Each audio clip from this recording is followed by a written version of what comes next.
there everybody, and welcome back to the Blossom Crochet channel.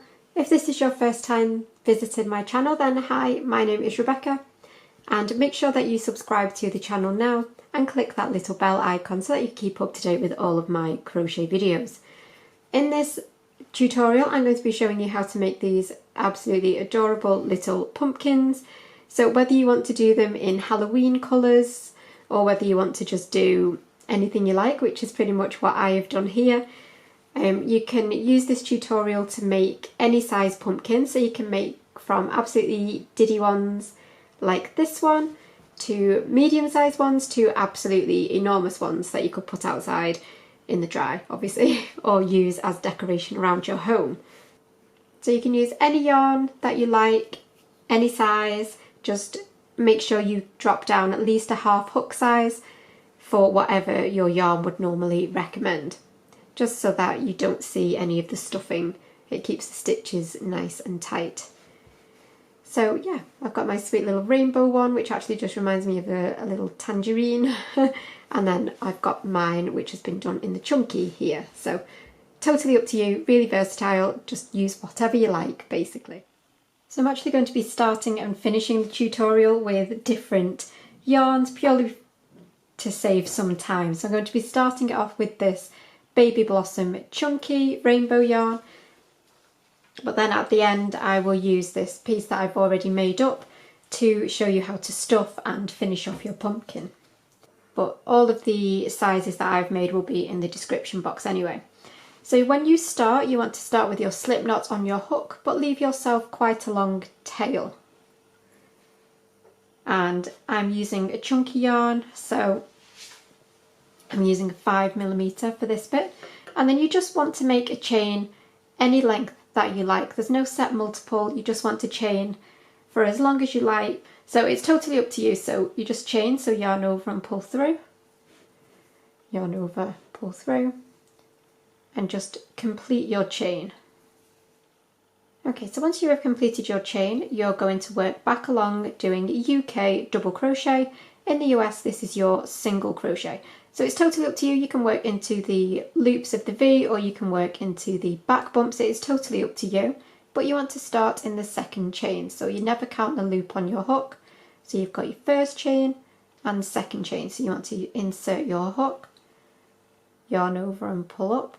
You'll have 2 loops on your hook, yarn over, pull through both. So you're going to put 1 UK double crochet into every single chain all the way along. So remember, that is your single crochet in US terms.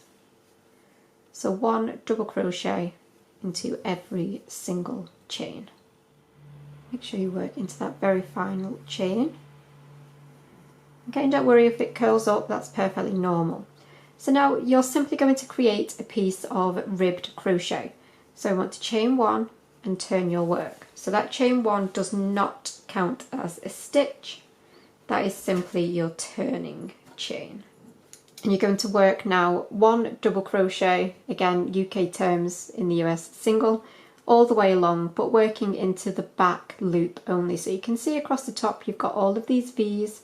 So you've got one that is your front loop, and then you've got your back loop. So into every single stitch, starting with this very first one, you're going to find your back loop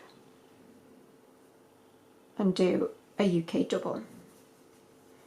And then again find the back loop of the next stitch and work 1 UK double into every single stitch.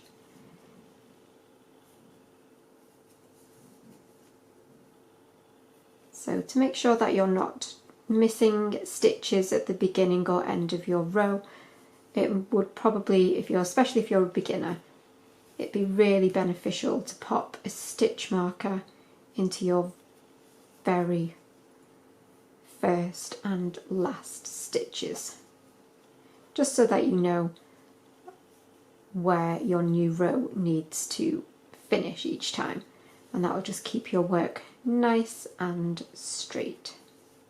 So always make sure that you work into that very last stitch. Like I say, if you've popped stitch markers, then that'll be nice and easy for you to find. and just make sure that each time you have the exact same number of stitches as you did the row before. So that is all you're going to do at this point. So you will chain 1 and turn, and then again 1 UK double into every single stitch along. At this point, pop a stitch marker in that stitch if you're not sure about where to finish your rows each time. And you're going to work up your ribbing until it is twice the length of the foundation chain that you did. So measure what your foundation chain is and then double that, and that is the length that you're going to need. So you can complete your ribbed piece, and I will meet you back with my one I made earlier, and we will finish off our lovely pumpkins. Okay, so here's my ribbing. So you can see it is roughly twice the length as the foundation row. And then I'm going to do chain 1 after my very last stitch, and I'm going to leave a nice long tail because we're going to be using this tail to sew our pumpkins up. So I'm going to snip off and then just pull that tail out. It's always better to have too much than not enough. And if you remember, we said to leave quite a long tail at the very beginning of our work, and that is the piece that we're going to work with first. So ignore the really long bit that you've just done and thread up your starting chain tail. So when from the very beginning of your project. Okay, so I've got mine threaded up, and I'm going to bring it around so that my two ends are next to each other, and I'm just going to be sewing these two ends together, so making sure to go through both sides, the stitches of both sides, the next stitch and the corresponding stitch on the other side, and pull tight, and then again next one, and then again the next one. So make sure to pull them nice and tight and just work that all the way along, making sure that you're going through the corresponding stitches on each side so that you don't end up all skew width. Once you've done your very final stitch, just weave that end in along your work. So you can go backwards and forwards a couple of times, depending obviously how much of a tail you've got left. And I'm going to snip that off. So that is all attached now. So you can see it's given a nice join there. Okay, so now you've got what looks like a nice little wrist warmer. So now we're going to thread up the longer tail from the other end, and we're going to close off one end before we stuff. So wherever you've got your knot that you've tied, you're going to work in and out of the stitches all the way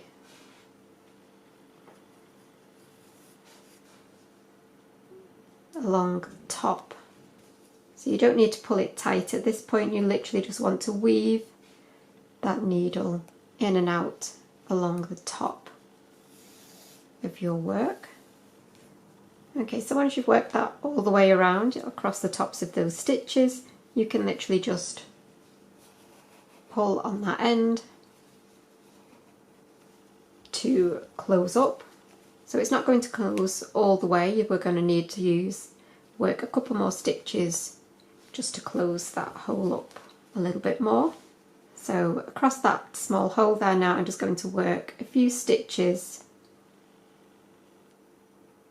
from side to side just to really close up that hole. Okay, so I'm happy now that that is closed up. So I'm just going to pop the needle down for a second, and I've got now that which is ready for stuffing. So I've got my toy stuffing here, my very depleted toy stuffing because my daughter has been using it. So just pop some stuffing in. It's up to you how much you stuff them, but obviously you don't need to overstuff because then it will all show through your stitches, which you don't want. So just a decent bit of stuffing. And then we're going to feed this needle up through the base of your pumpkin and up through the middle, like so. And then in just the same way as we did on the bottom a moment ago, we're going to weave this needle in and out along the tops of all of these stitches. So you want to go all the way around, just like before. Okay, so I've worked that all the way around, and this time when you pull, not only should it pull closed, it should also flatten the pumpkin down as well. So I'm first of all going to pull closed, and you can see because that's pulling from the bottom as well, it's flattening down that pumpkin. So it's pulled nice and neat already, to be fair, but I am still going to work just a couple of stitches across the centre of that hole. And at this point, if you're not happy with how much it's flattened out, if you want it to do even more, then just work your tail back through your pumpkin, pull all the way through, and then again when you pull down you'll see it will pull that pumpkin in even more. And then I'm just going to weave this tail around now before I snip off, just to make sure it's nice and secure. And then I'm just going to weave that through the pumpkin, and it's just come out at a random place, and then I'm going to snip that off, and there you have your beautiful pumpkin shape. So it should all be cinched in the middle, and now all that is left is to pop on a stalk. Now there are so many different ways to make a stalk. You can make a cord, you can just do a chain, you could do a chain with some stitches. It is completely up to you. So you can make your chain in whatever method you want. I'm literally just going to do some chain stitches, and then I'm just going to work along into the second chain from the hook, and I'm just going to put a double crochet into every chain. Obviously I know this isn't ideal being black yarn, but you're literally just making a chain and then putting a double crochet into every stitch. So hopefully you'll be able to do that even without necessarily being able to see it really well on the camera. Okay, so once you're happy with your stalk, just do a chain one, snip off, leaving quite a long tail. I'm going to weave in our starting tail, and then thread up your longer tail ready to attach. So bring back your pumpkin, pop it wherever you want it, obviously I'm assuming near the middle, and just catch some stitches first of all, just to pull that stalk into place. And then I'm going to catch the bottom of the stalk stitches and literally just stitch it on. And then once you're happy with that, just bring your needle all the way down through your pumpkin,